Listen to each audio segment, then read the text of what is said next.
Hello, hello.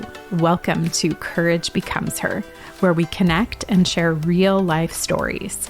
I'll talk with women whom I love and I'm inspired by, women who are experiencing life just like you and me. I'm excited for us to gather together and cultivate confidence, courage, and joy in life and work.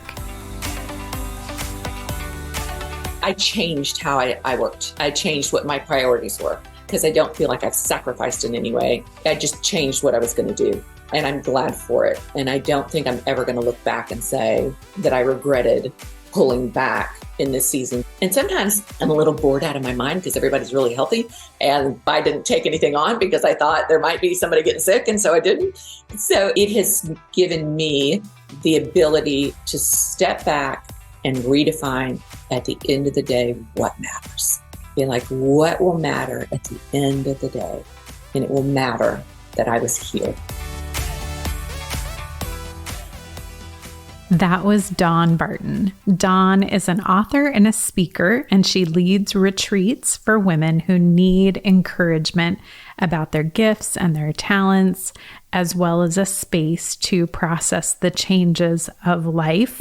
And despite having experienced significant loss and trauma, Dawn truly radiates joy and believes that sharing the hard parts of life with each other is what helps us to not feel alone. Amen. You know, I am a huge believer in that as well. She also believes that nobody benefits when we make things look easy. To which, again, I say amen and amen. So true. Okay, so I was introduced to Dawn by my friend Jerry Lynn Clifford. And for those of you who are newer to the Courage Becomes Her community, Jerry Lynn joined me way back almost a year ago, October 17th for episode 6, where we talked about her transition out of corporate America and corporate culture into being an entrepreneur and having her own business. And Jerry Lynn introduced me to Dawn. Jerry Lynn went to one of Dawn's retreats and was just really impressed by and encouraged by Dawn's work. And then she also introduced me to Dawn's book that just came out earlier this year, Midlife Battle Cry. And I just knew that I needed to have a conversation with Dawn about midlife while we're in this midlife series. So today we talk about being in the sandwich generation, which she defines that a little bit in case you're not familiar with that term. But basically, the sandwich generation of her personally parenting a teenager while also caring for parents. So in this conversation, we talk about her decision, her and her husband's decision to become a multi-generational family with now having 3 generations living on one property. So you'll hear all about those details. And she also shares about how her priorities have shifted over the last several years. She was a very successful businesswoman, and she went through a realization that she needed to make some changes. And even though there have been some incredibly difficult moments and experiences and emotions with that she does not see it as a sacrifice and would not have it any other way. And I love how we unpack that together and just seeing her heart and her wisdom shine through for us about that. So I'm so excited to bring you Dawn Barton in today's conversation. Dawn, thank you so much for joining me today for this conversation and episode for Courage Becomes Her. I'm so delighted to have you with me. I'm so excited to be here. Thank you for asking me and just allowing me to come on. Thank you. Thank you. I am thrilled. And we're going to talk about midlife. We'll talk about that in just a moment. So let's have an opportunity for the community of Courage Becomes Her to get to know you. So first and foremost, where is home? Home is just outside of Pensacola, Florida, in the sugar white sands of Florida. We have those clear crystal blue beaches, white sands, but we're just about 20 miles away and it looks almost like we live in Colorado. It's filled with trees and green, and we have horses and land and the whole thing. But I can have my toes in the sand in 20 minutes, or we can jump on horses in the country. So it's the best of both worlds. That is pretty incredible. Definitely incredible. And we're going to talk a little bit more about home life, or quite a bit more about home life in just a moment. So thank you. Okay, what's a best movie or show that you have seen in the last year-ish? Well, it's continued over the last few years. My favorite show over the last few years has been Ted Lasso. Hands down, Ted Lasso. Yes. A lot of language, but I love the show. I love that it's a feel-good show. I think the world's missing feel-good shows. We haven't had a lot of those. Yeah. Yeah. 100% agreed. And I think we're all kind of grieving that it's over. I know. Yes. Yes. So true. So true. Okay. How about a current obsession in any category, any genre? Well, the thing that's been plaguing my mind a lot lately is more the situation that happened that I've been talking about a bunch, because it happened almost 2 weeks ago, that I went to a huge women's event, and I'm a very outgoing person. I couldn't get anyone to talk to me. I kept trying. And so I went public about it on social media and told the world about it on my stories. And I, over that weekend, had more than 300 messages about women not being able to make friends and connect. So I am so obsessed right now on this subject of us connecting and being able to make friends. So everyone I've been talking to, I talk about that. I'm like, do you find it hard to meet friends? Do you? So it is the one thing that I am a psycho obsessed on right now. Yeah. Yeah. It's absolutely a topic. We just finished a series on friendship for the Courage Becomes Her podcast. And that is, I've heard it resoundingly over and over and over again, especially for women that are in midlife and, either don't have kids at home anymore or are close to not having kids at home anymore. Yeah. Yeah. Gosh. And it just kind of broke my heart. So I want to make a difference in that area. I don't know how. Yes. Yeah. I love that. And I know you can make a difference in that too, for sure. So, okay. Tell us about your Enneagram and your love language. Love language, words of affirmation, physical touch would be the next one down. Enneagram has been a great debate in my life. So I have probably taken Enneagram 4 times. Of that, it has come back a 3, a 7, or 8. But recently, a friend of mine who is a therapist, who I adore and respect tremendously, she said, you are an 8. She said, you are just absolutely 100% an 8. So I thought I was more 3, but everything she said, I think I'm an 8. Yeah. I can, at least from the little bit that I know of you through watching your stories and through reading your book and then through our mutual friend, I definitely could see any of those 3 for sure. So, but probably an 8-wing 7, because you've got strong enthusiast too, for sure. Yeah, and strong achiever too. So it's I don't know. I'm just me. That's right. That's right. We all are me for sure.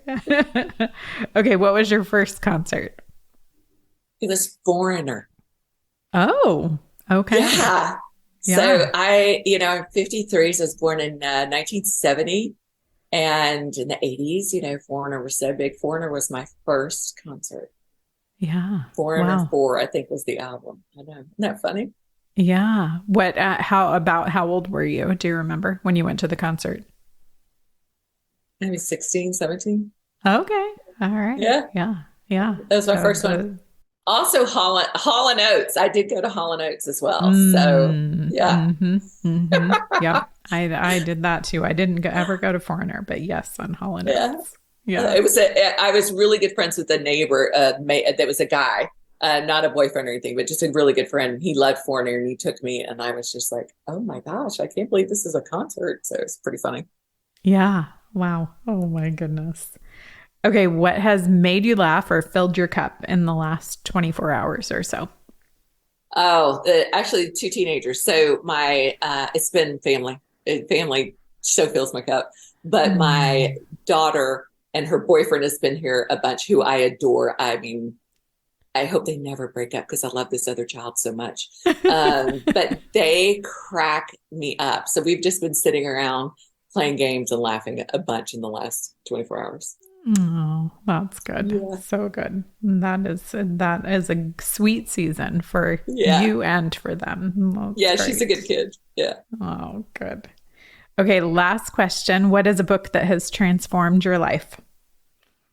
Well, of course, the default good reason, by the way, of course, should be the Bible for everybody. But I will tell you that like Atomic Habits was good for me. It was big for me. Mm-hmm.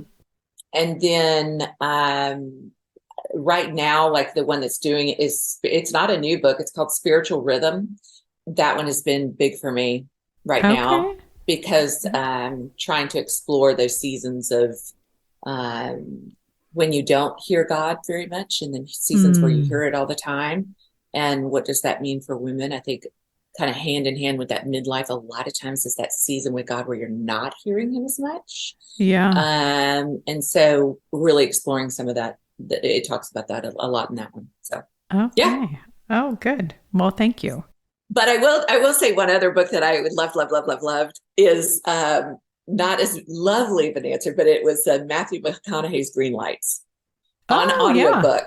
That Uh-huh. one was fantastic, but do the audiobook because he reads it Yeah. and it's so funny. I'm not even a huge fan of his, and I loved that book. Yeah, that was a good one too. And I That did was listen good. to it on audio also. And Yeah, it I has loved you it. chuckling and yeah, Yeah, definitely just well done for sure. yeah. So, yeah, good. Thank you. Thank you. Okay, so we are in the series on midlife, and you wrote a book about midlife. And I love so much of it, but I want to key in on one area in particular. And you say it in the book that it's a lesser talked about of the sandwich generation, where you're both still parenting actively, but then you're also in a place of caregiving. So you, over the last handful of years, you have a teenager living at home, as you just said, and you had your mother-in-law and your parents move to live with you. But you say that you had never envisioned kind of being three generations living under, on one property or under one roof together.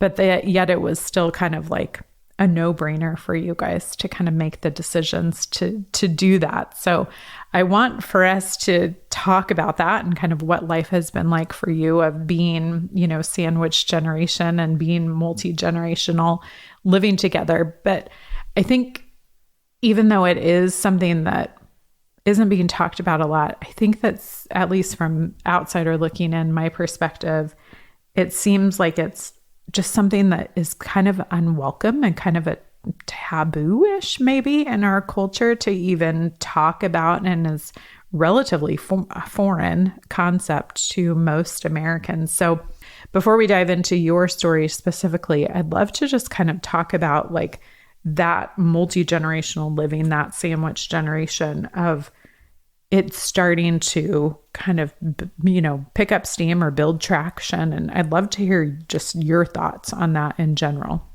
Yeah. So the sandwich generation is so much more common now because what has happened is that women throughout the last, few decades have started having children later in life. So we used to have children very early. Then by the time our children had left for school, gone off, then we had kind of a few years of our own, and then we started to caretake.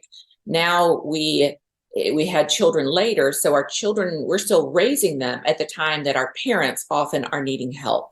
Yeah. And they have called that the sandwich generation. And for us, in my experience, what happened was my husband is an only child, and my sister passed away. I have a half sister, but my sister passed away. So I became the sole child to my parents. So we were Mm-hmm. having a lot of health problems with both and decided to move. Well, first it was to move them to Florida one was in California, one was in Oklahoma. How did we get them here? And first moved Craig's mom.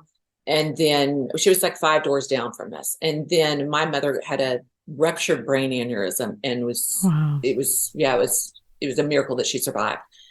but the health complications that came with that were just again and again and again. So we just knew we needed to get them close. And we found this property that was 23 acres, and it had a main house on it and a guest house. And we decided to move my mother-in-law into the main house with us, with our teenage daughter, and then my parents next door. And it was the best decision I've ever made in my life. This best, most beautiful, amazing, hard decision ever. Hard in the sense that, and by the way, we all sold our houses, put all the money together, and were able to buy the place we live. So it looks like this incredibly grand, beautiful, and it is incredibly grand, beautiful property, but it was three families coming together and doing it. So my mother-in-law got sick right off the bat and put me into sort of this caretaking role that I had never been in. Now, let me back up and say, I didn't hardly know my mother-in-law. She lived in California. She was a bit of a recluse, so she wasn't comfortable having us come visit. So we didn't really know each other very well. And here she got sick. We needed to move her in.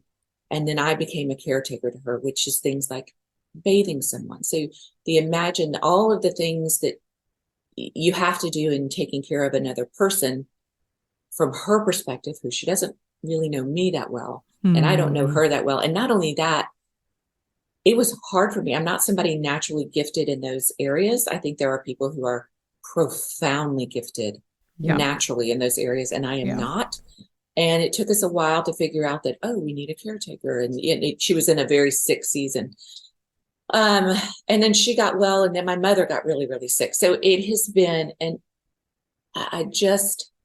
it's been so sweet from the side of caretaking, but it's been so sweet from the side of having a teenage daughter who sits at a table with parents and grandparents and laughs with parents and grandparents, and her friends are with parents and grandparents, and my dear friends with children who come over, they know my parents and they know me. So it's, I literally had this conversation yesterday with my 16. I said, it's so uncommon in the United States to have multi-generational living. It is very common in other societies around the world. And as a matter of fact, there is a Netflix show right now on the blue zones of those who live past 100. And one of the commonalities is that kind of community living, right? All together. And I was just sharing with her, I said, I wish we did that in the United States. I wish, as your children come, that we all stay together. And she said, I can't imagine being more than a mile from you guys. And so it's interesting to hear her perspective of this. She wouldn't think anything different because it's all she's known, right? It's that we just, or in this season of her life anyway. So I think it was a hard decision. It was hard financially. It was hard physically to move and get everybody moved, because my parents did not want to move after 30 years where they were. And I think it tested all of us, and it's been beautiful. I'm so glad we did it. Wow. So incredible. So there are a couple of things that you said within that I think are really worth unpacking a little bit more. Like I don't know if you didn't use the word resistance, but at least, some concern on your parents' part. So what were the conversations like to talk that through together of, this is a good decision? Like, how did you even get to that place? Well, we knew it was a good decision because I was flying back and forth all the time, and this couldn't continue. We just couldn't live life this way. And they knew that too. But the thought of packing up a house at their age and moving it, so just the logistics of it, just the literally getting up, packing boxes was sort of more than they could wrap their head around, and just doing it. It was so hard. So my half sister went and packed them up. I went and packed them up. I think if we had left them to do it on their own, it would not have happened. So, and it's hard emotionally for them to leave there, where they were. And I think one of the big draws, I know this sounds, it sounds the way it sounds. We have a very beautiful property that they were coming to. And so I think that was enticing to them to live in such a beautiful place. And I don't know that I could have as easily got them to come. For one thing, the cost of housing where we live is outrageous compared to where they were. So they would have had to downsize significantly. So there were a lot of things. It wasn't just this flippant, like, hey, the clamp that's moving to the country. Let's do this. It was a lot. Yeah. Yeah. Yeah. No, I think that's part of maybe what keeps people from even considering it is because there is so much involved in actually executing it. I will tell you, my mother and I have been asked this a lot, and we have both given the same answers. Had you asked us, well, we've been here 4 years now, so we had the 10 years before that. Had you asked us 14 years ago if we would ever live on the same property, same town, we both would have been like, oh, hell no. Yeah. Just because we loved them, but Sure. Yeah. but we both think it's the greatest way of living. We love it, love it, love it. Wow. We would not have had these years with them. We wouldn't have the friendship we do with them. We wouldn't. My mother-in-law is quite a bit older, so she's in a different place, but mentally than they are. So it has been an incredible gift. Yeah. Wow. That is absolutely incredible that you guys have done it for sure. The components about your daughter, about Ella, obviously, based on your conversation yesterday, she sees it as a good thing. Has she always, like since the beginning, or was there resistance or concern or hesitation on her part? So we moved into this house, and we were going to build an addition and then move my mother-in-law in. She got really sick. By the way, I talk about in the book, it's a big house, but it only had 2 bedrooms. But I had this insanely large closet. It's so stupid. I didn't build it. It's crazy large. And Ella actually lived in our closet for a year while we built an addition onto the house because my mother-in-law had to come so quickly. But I think she's tender-hearted enough. She saw how sick my mother-in-law was, that I don't think she ever flinched on that we would do it any other way. I think we're fiercely family is everything. So yeah, and that is all we have always spoken, that family is everything. So and I also want to acknowledge something here. I had, and my husband had, healthy relationships with our parents. We had healthy upbringings. That is not always the case. And I understand that not everyone has that, but we did, and I want to fully say and acknowledge not everyone has a choice like this, to do this because of the relationships that they have and because of the financial positions people are in. I know that the situation we have is just heaven sent, and not everyone has those choices. So I do want to just acknowledge that. I appreciate that for sure. Because, there definitely are people that just could never do what you do from a standpoint of both the financial as well as just the relational health. So I appreciate that very much. Yeah. What, you 4 years in, talk a little bit about like what elements of it have and haven't worked. Well, I'll speak from my perspective that I made some decisions career-wise because of the situations we're in. So my mother was really sick last year, and I needed to make the decisions last fall about speaking. So I made a decision that I would not speak in 2023. I wouldn't take any speaking things, which was a really hard decision to make, given I had a book coming out that year. I had a book come out in May, and to not be speaking to promote that at the same time was really hard. But I just thought, 2 things. To accept speaking gigs, if you will, and then 2 days later 2 days before it happens, have to say, I can't, my mom is sick. She was so sick so often. I was in and out of the ER that I just felt that it was morally wrong to take these things on when I was on the edge. So a big thing has been that my career has been a little, I don't even want to say that. I changed how I worked. I changed what my priorities were, because I don't feel like I've sacrificed in any way. I just changed what I was going to do. And I'm glad for it. And I don't think I'm ever going to look back and say that I regretted pulling back in this season. And sometimes I'm a little bored out of my mind because everybody's really healthy, and that, I didn't take anything on because I thought there might be somebody getting sick. And so I didn't. Sure. So it has given me the ability to step back and redefine at the end of the day what matters. being like, what will matter at the end of the day? And it will matter that I was here. Wow, that's so Yeah. beautiful. Your comment about not seeing it as a sacrifice is honestly a little baffling to me. I think it would seem like most women giving up those options in career and, other things in life would see that as a sacrifice. How are you able to not see it as that? Well, I just didn't do that piece of my business. I just pivoted to do things that I was able to do more at home.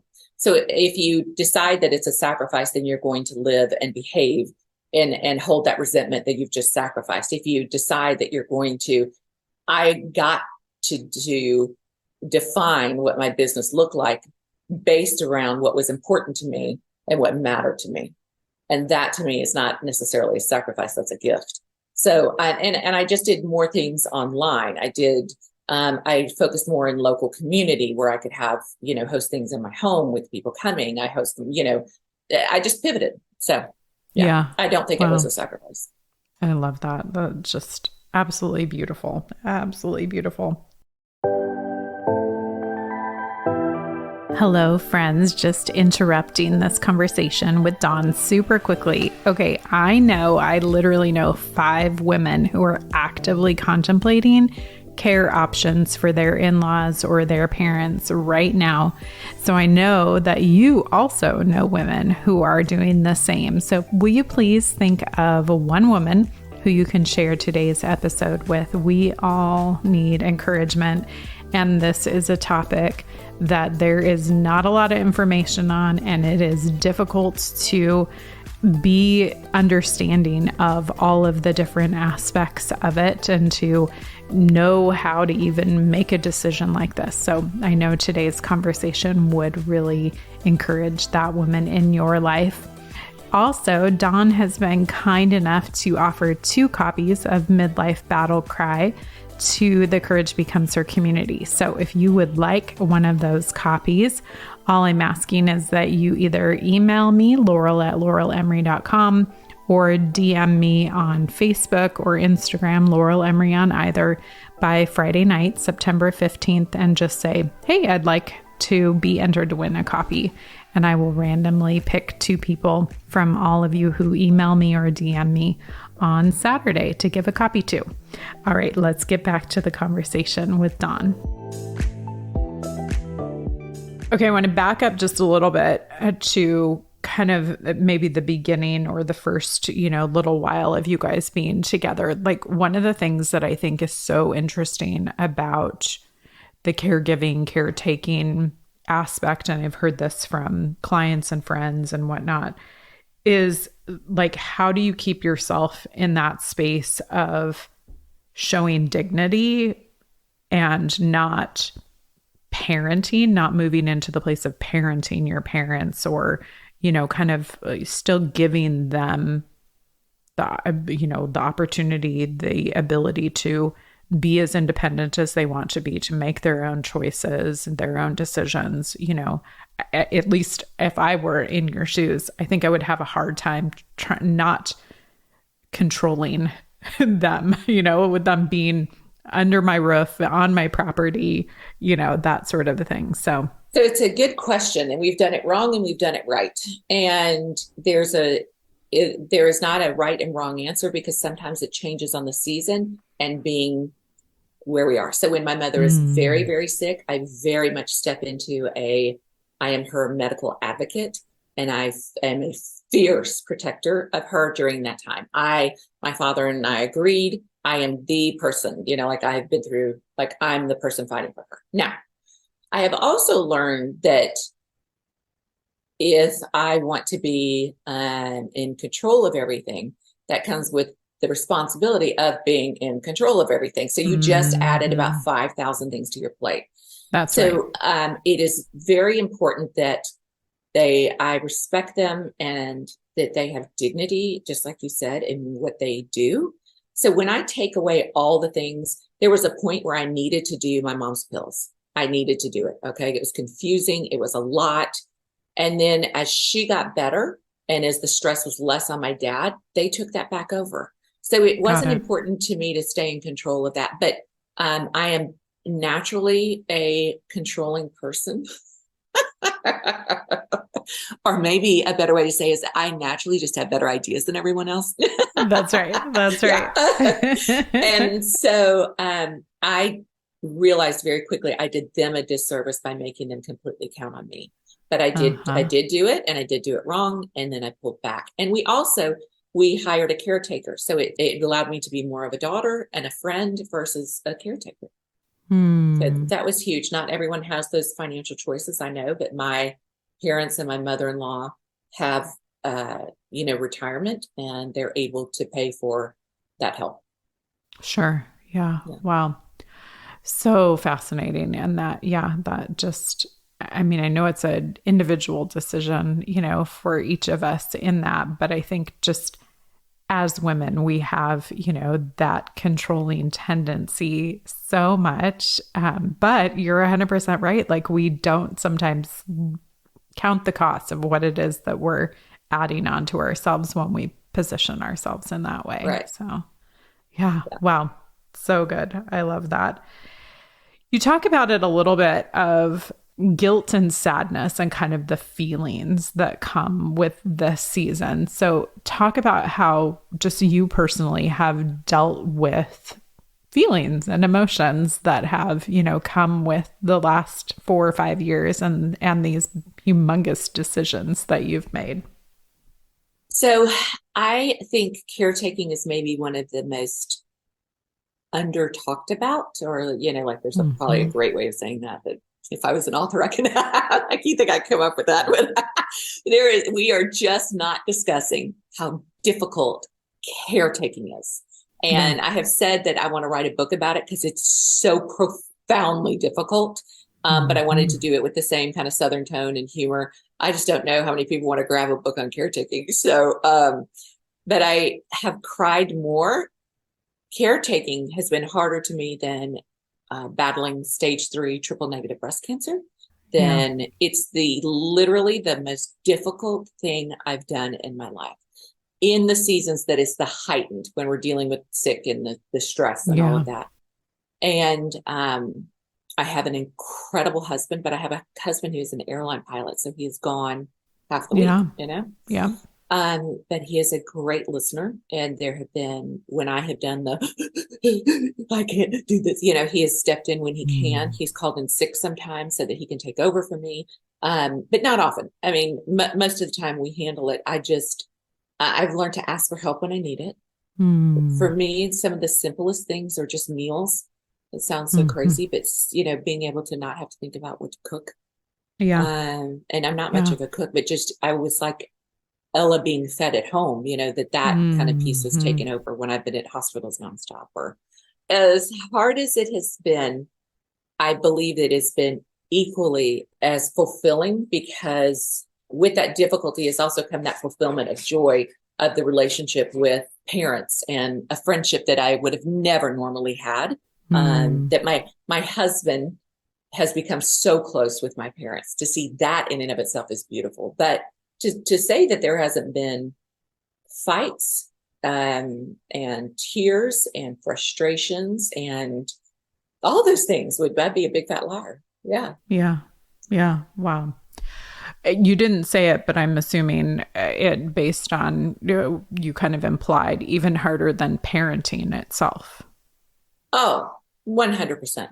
100%. So interesting. Just, I mean, thinking about it, is like, to me, it seems like it would be so much harder that you're in such a different dynamic. Yeah, you're watching the person that raised you, that you love with your whole heart, Hmm. decline. Hmm. Like, it's hard to even talk about. I mean, it's just, thankfully I haven't lost parents yet, but there's just, I mean, it's a long drawn out goodbye. Yeah. Yeah. Yeah. Which I can see based on what you said, that just makes it all the more sweeter to have those Yeah, times together. for So, sure. yeah.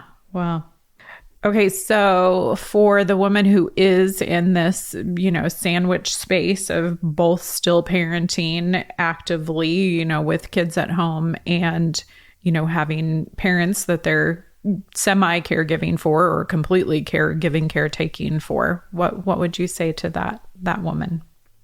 Bless you, friend. First, Mm-hmm. it's a lot, and there's different seasons of that, because there's healthy seasons where my parents stepped in and helped me to be a parent and drove and did some of that, help lessen the load there. And then it flips, and then I'm more of the parent to them. So to that woman, I know that it ebb and flows. I know that it isn't easy. And I think that woman carries more than most do. And she is not seen, and she is not recognized, and she doesn't get the atta girls for it. And just to say, you're doing an incredible job, and I know it, I get it, and you're loved, and you are incredible, and just truly, just bless you, sort of thing. Bless you. So good. Yeah. And we don't hear that often enough as women, period. So when we're in a space like that, we need it all the more, I'm sure. Yeah. So, yeah. Yeah, again, I'm both sides. So absolutely. Yeah. Okay. And how, for the women who are maybe contemplating, what do I do about my parents or my in-laws at this season? Like, should I have them come and live with me, or is it better to leave them where they are and have, caregivers and do the flights back and forth? Like, how would you talk with that woman? What would you say to that woman? You're asking a very, my answer's highly prejudiced, because I am so grateful that I got to do this, that we got to do this in this season of our lives, that my husband would answer the same way. My daughter would, obviously based on her answer. Yeah. I would say I would go to the living together every single time, but I will also say there was 4 weeks that we did have to we put my mother in a skilled nursing facility because she suddenly I couldn't lift her, like we needed to lift her whole body stuff. Yes. Yeah. And I put her in there, and my dad and I were exhausted because he was there half the day, I was there half the day. I'm like, we're doing just as much work with her here than when she was at home. I just was not educated enough to know how you handle those kind of situations at home. So if it happens again, we would keep her home. So I believe that in our situation, our parents will stay home until they die. But I also know you have to work sometimes you have to work outside the house, and somebody has to be there. And sometimes you don't have the financial choices. And whatever the choice is, I want to hug her and say, it is okay. But there isn't, whatever your choice is, God knows what that choice is, and it is okay. And it's going to be okay. It's fine. I had the gift of being able to ask my mother when I had to put her in, you're going to make me cry more so much today. I just told her the situation. I said, are you okay? Go in there. And she said, oh my gosh, baby, that is just fine. And she hadn't been lucid at all, but I had this little window that I got to ask, and she was in absolute agreement. She said, yes, absolutely. Because she loved me so much that she saw so, I'm sorry, you guys. I'm so sorry. It's a cry fest on my end, but I just want you to know, whatever your choice is, it's going to be the right one for you guys, and it's okay. Yeah. That's so good, for sure. And I know women just like I do that, some have chosen to buy their parents a house because it's like, I can't have you under my roof, but I want to take care of you. And then others that are like, okay, let's all live together. And then others that are, you just need to stay where you are, and I will help, figure out how to bring caregivers to you. So there are so many choices. I have a dear friend that her mother, as she had some dementia, and she was horrid. She was so mean, and I'm sure she wasn't in her right mind. So that wasn't the woman she was. But that would have a very different story if that was the case around here. That's it. That's a whole different thing. So I'm not dealing with those things that a lot of other people are, and that's why there is no one answer for everyone. That's right. It's a case by case thing, and what you do, it's okay. So good. So good. Well, from my vantage point, I think it is beautiful and incredible and courageous as well that you all have done this over the last handful of years, including your parents and your mother-in-law. I think it's, brave and courageous on their part to, trust you guys together. So I think that's so lovely. So thank you. Appreciate that. So the last question that I ask all of our guests is who or what is inspiring courage in you right now? I would say my mother, honestly, because I call her Miracle Mom, but she has been through medical issue after medical issue, and she just fights to come back. And right now, like a few days ago, we found a big blood clot in the leg, and just the attitude of just like, okay, yeah, I'm going to do that. I don't know if I would be so strong, but as she just keeps, her positive attitude, joyful attitude, she's funny about it, strong about it. She fights physically, she fights mentally.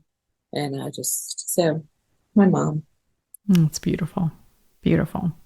Well, thank you. Thank you so much for helping us and talking with us and encouraging us. And this is, again, a topic that is not being talked about enough. And I appreciate your willingness to share. No, it's not. It's my pleasure. And thanks for letting me talk about it. I have all the podcasts I've done. This is the first time that they ever asked me to talk about this. And it's such a big piece of my life. So thank you. Yes. Oh, it's my pleasure. Well, thank you. Thanks. I just love that the topic of control is coming into these conversations of late. I'm so grateful that Dawn brought it up today. I know that Sharon and I talked about it in her conversation back on August 15th, episode 49. And Michelle and I talked about it again on August 29th in episode 51.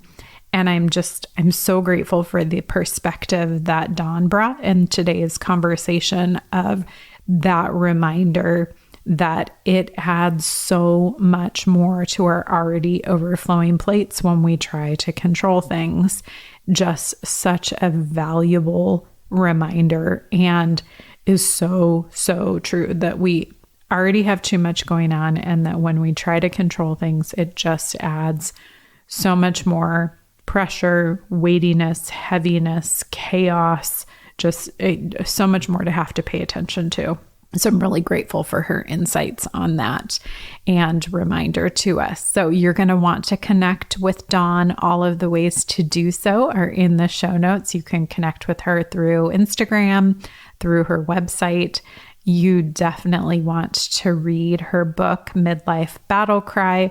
So, so good for any woman in midlife. She covers a variety of topics about midlife, a lot of what we're covering in this series, and it's just so encouraging, so insightful, so helpful. And if you're interested in attending one of her retreats, the tickets for the spring retreat actually go on sale tomorrow, Wednesday, September 13th. And they will sell out within an hour because that retreat is limited to 15 women. So if that's something you're interested in, go and get yourself ready to sign up for that. So thank you so much for joining today and listening to this conversation with Dawn. And we'll be back next week to talk some more about midlife.